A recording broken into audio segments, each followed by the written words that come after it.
Hey guys, welcome back, and today I'll be showing you my budget Monarch deck. Now, my first video I saw, and I'm really happy that 50 people watched it. Doesn't mean anything to like that, but to me it means that hey, people watched my video, and I'm actually happy that hey, my little I can make this into a little project, making videos of this. I'm not trying to be the next Team Samurai or whatever. It's just me having fun with this and just, see if you guys like my options of my decks and if they help you or something like that, and, could help you with some things like, decision wise, money base wise, or something like that. But overall, I am very happy to make a second video. So let's get to the profile here. So obviously I run triple Erebus, a very standard Monarch monster. Obviously, it's one of the one of your big Monarch monsters. Erebus' effect is that you can use a tribute summon monster to tribute it so you can summon him instead of two tribute monsters. Or this card was tribute summoned. His effect activates. You can send 2 Monarch cards, spell or trap card, send it to the graveyard, and choose randomly one of your opponent's cards from the hand or the field and shuffle it back to the deck. Pretty standard. If this card is sent to the grave, it was in the graveyard, you can discard a Monarch spell or trap card. Target a monster with 2,400 of attack and 1,000 of defense, and add it to your hand. Pretty simple, pretty standard. So yeah, triple Erebus. I've seen people run 2 of this. Yeah, you can run 2 of them, but 3 is for me the best way to play him. Yeah. So yeah. Now for the Squires, you're playing triple Edius and triple Edia. Sorry if I mispronounce the names. Obviously, I'm not. These names are weird to me always. But I love these guys. These 2 Squires are like awesome.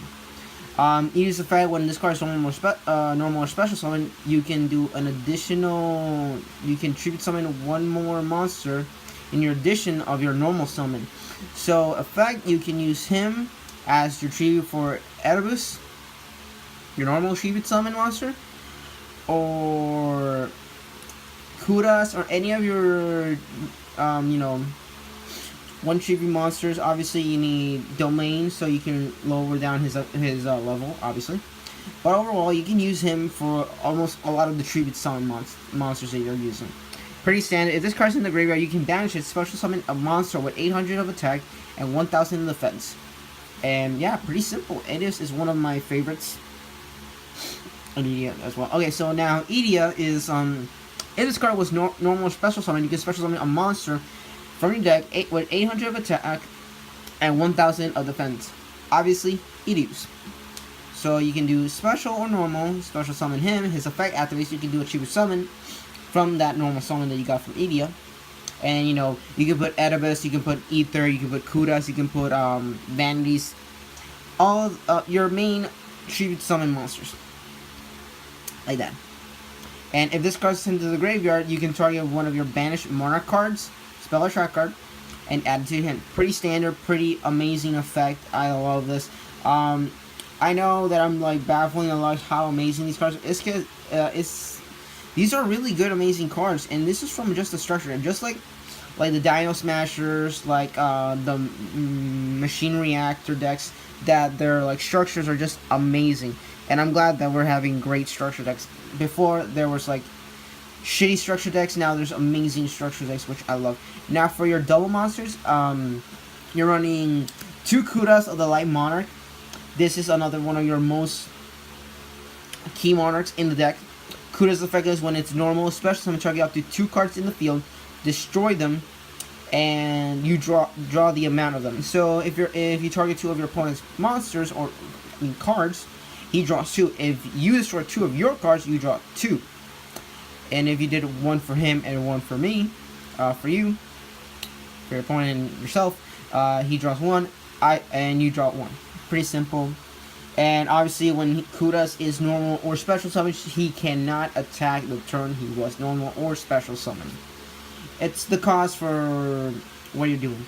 But obviously, yeah, you're just using for that destruction effect. For the next ones, you are playing double Vanity's Fiend. Vanity's Fiend is one of the best Dark Tribute monsters that I've seen. And it's one of the most nastiest ones.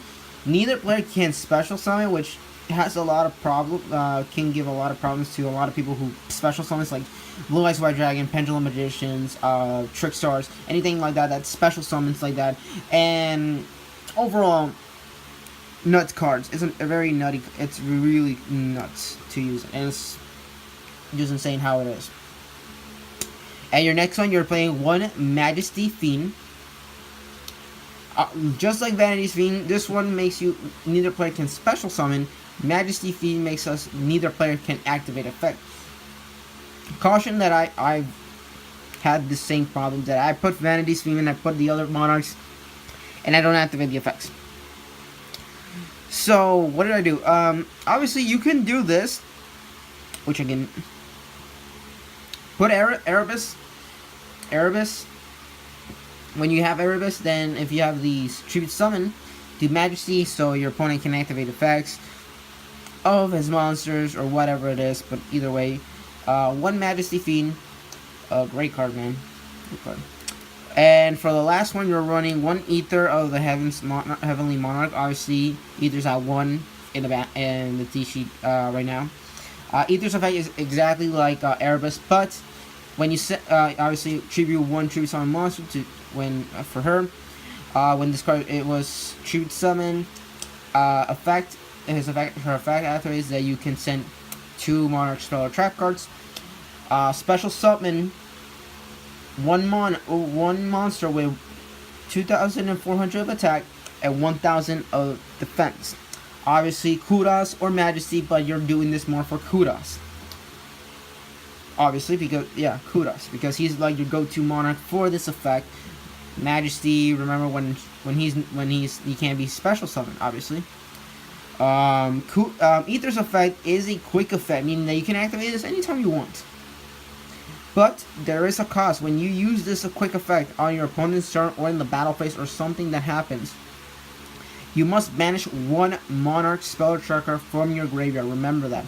At least have to vote 1. But either way, these are all the monsters. I know people run the Mega Monarchs, but this is obviously the budget version of my Monarch deck.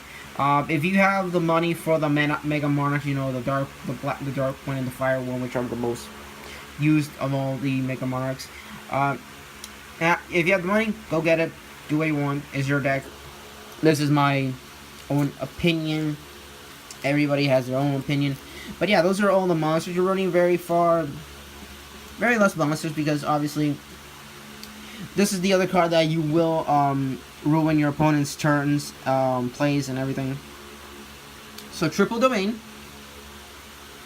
Domain is one of the best field cards that I've been using. Pretty simple. If you while you have no extra decks, you can only control a tribute summon monster. Your opponent can special summon from the extra deck. If a tribute summon monster you control attacks an opponent's monster, it gains 800 of attack during the battle calculation. Once per turn, sorry, the camera's a little bit. Once per turn, you can target, reduce a level of a monster with 2,800 of attack and 1,000 of defense. Lower its charge to 2 until the end of the turn, even after they are summoned, yet even this card leaves the field.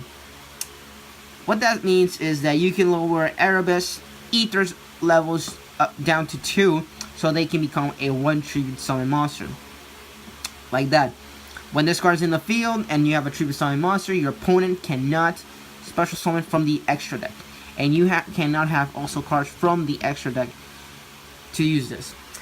And yeah, triple Domain, a crazy field spell, crazy field spell, and and it's crazy, it's just crazy. Then for search cards, you're using triple Tenacity of the Monarchs. Reveal a monster with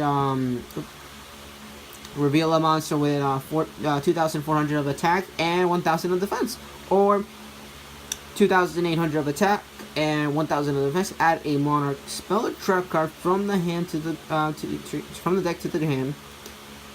Except Tenacity, the Monarchs, and you can only use this once per turn. Basically, find all your Monarchs, searchable, Pantheon. All of that is just search anything that's with the Monarch name, spell or trap cards. It's searchable. It's searchable. It doesn't say a recommendation. Now, for your draw power, you're running triple Allure of Darkness.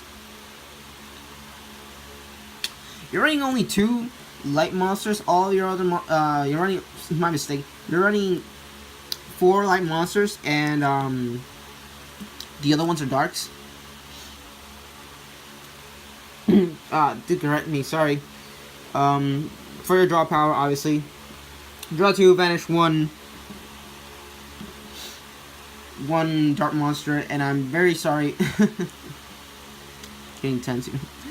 But obviously, triple Allure of Darkness, and right now it's like at $4. Am I correct? But yeah, this is your power to search. Then your doubles is gonna be 2 Return of the Monarchs. This is when you do a tribute summon monster. You can add a Monarch monster, which obviously you can add a monster with 2,400 of attack and 1,000 of defense, or 2,800 of attack and 1,000 of attack. Obviously, Erebus, Kudos, Majesty, all of your monsters, all your Monarchs and 1 Majesty. Excuse me, I'm very sorry for this. So, pretty simple. This is to find more of your Monarch monsters. Now for your 1-ups, you're running 1 Monarch Stormforce. Use this to use your opponent's monsters as the tribute summon card. Pretty standard. You can use this on a lot of monsters. I practiced with this as well with Masterpiece. Masterpiece, as you know, just use this. Grab your opponent's monster and use it for Masterpiece. It's a crazy card to use as well. 1 Pantheon of the Monarchs. This is another draw power card. Send 1 Monarch Spell Tracker from the hand to the graveyard. Draw 2. You can banish this. Search up. Reveal 3 Monarch cards. Your opponent has to choose one of them, and you add it to the hand, and the other ones shuffle them back to the deck. Pretty standard and pretty powerful card. It's at 1. I can't wait for that thing to go at 3 or 2. I don't know. Next one is 1 Frost Blast of the Monarchs. If you control a monster with 2,400 of attack or more and 1,000 of defense, you can target a set card on the field destroyed. You can manage this and 1 Monarch Spell or Trap card from the graveyard. Then target a set card from the field and destroy it. Pretty simple. Pretty awesome card. It's a fun card to use. 1 March of the Monarchs. Tribute summon monsters you control cannot be targeted or destroyed by card effects. You cannot special summon from the extra. Obviously, this is awesome for when your opponent activates Raigeki or something that would destroy your monsters, or if your monsters will be targeted by an effect, which is crazy. Which is crazy because right now there's like a lot of monsters that are right now like almost sometimes unaffected, or basically a lot of stuff is unaffected in these days of Yu-Gi. But anyways, you know. 1 Monster Reborn, obviously. Target 1 monster in the target 1 monster in the graveyard. Special summon either way. And for your last spells, you're running 1 Dark Hole. You can run Raigeki, you can run anything. This is the a budget version of it.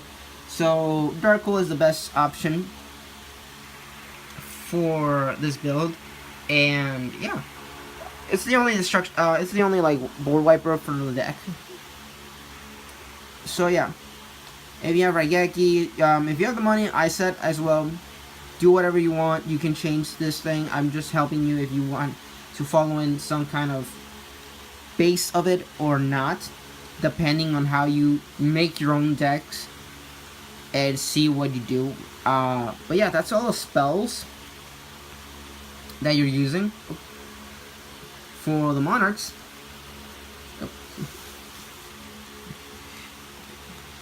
So right now we're gonna go to the traps.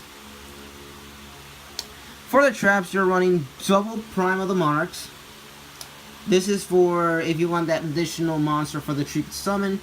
You can, once per turn, you can target 2 of your Monarch cards, shuffle them back into the deck. Obviously, your spells and trap cards of the Monarchs, shuffle them back into the deck, draw 1. If this card's in the graveyard, you can bench one of your Monarch spells or trap cards, special summon it, defense position or attack position, whichever you want. Obviously, defense position, because right now, her defense is 2,400 and her attack is 1,000. This is not treated as a trap card. This is treated as a normal monster. So you can use this for these additional tribute, and you can use this for masterpiece, obviously, because this is a continuous trap. This does not count as 2 cards. Remember this. If you're playing true Monarchs, this does not count as a monster and a trap. This will only count as a trap because this is a normal monster. So yeah. For the other cards, you're running double erupt. Obviously, if you control tribute summon monsters, neither player can activate monsters except tribute summon monsters you cannot control from the edge phase. If the tribute monster was destroyed at the end phase, this card gets destroyed. Pretty standard, pretty powerful card. It's like skill drain, but without a cost. You just have to have a tribute summon monster. For the next ones, you're running 2 anti-spell fragrance. For your for those pesky pendulum monsters, because obviously pesky pendulum monsters are right now a threat, because they're right now the #1 meta deck. Right now. So yeah, double anti-spell. Yeah, it's a really strong card. Both players have to set the spell cards, and the next turn you activate them. It's a very, very strong card. 1 Eradicator Epidemic Virus. Obviously, this thing is just, it's nasty, because true 1 monster with 2,500 or more. Obviously, Erebus, Ether, one of those 2. Your opponent, I have to declare one of the cards, which is a spell or a trap card. Check your opponent's hand, destroy all spells or trap cards that you decided, then they control, and all the cards they draw until their 3rd turn after this card is activated. Destroy all cards of that type. So destroy all of them. If they have a Raigeki, they get destroyed. If they have, Card Demise, they get destroyed. Pot of Desires, anything if I choose, if it's spell or trap card, they get destroyed. Pretty simple. And the last one, I'm running the 1 Solomon Judgment. Pay half your life points, negate anything when you want. Pretty simple, pretty standard, really crazy. I'm glad this thing is at 1. Yeah, that's the trap cards for my Monarch deck. So yeah, overall, the trap cards are very, very powerful. The ones that I picked. Obviously, there's other cards that you can run for the Monarchs. For now, yeah. Also, right now I'm gonna show you my side deck. It's not actually a side deck. It's just like 4 cards. But for me, they're side decks. But obviously, 2 escalations of the Monarchs. This is good for, if you want that additional tribute in the battle phase or in the main phase to ruin your opponent's turn or something to protect you from the life points. That helps you, and it's a continuous spell track card. So it's good for True Draco if you're running a budget version True Draco. Then 2 bottomless. I've seen people run 3 right now, but 2 is okay. Bottomless trap is now at 3 if you don't remember or anything, but it's okay. I can be wrong. People sometimes they forget. I also forget as well, and some people don't want to hear that. I already know that, but yeah, 2 bottomless trap holes, pretty simple for the Monarch stuff. But yeah. Well, guys, thank you for watching my video, and I'm glad that you saw. Glad to see how this budget Monarch works, and hope you enjoyed. And thanks for watching.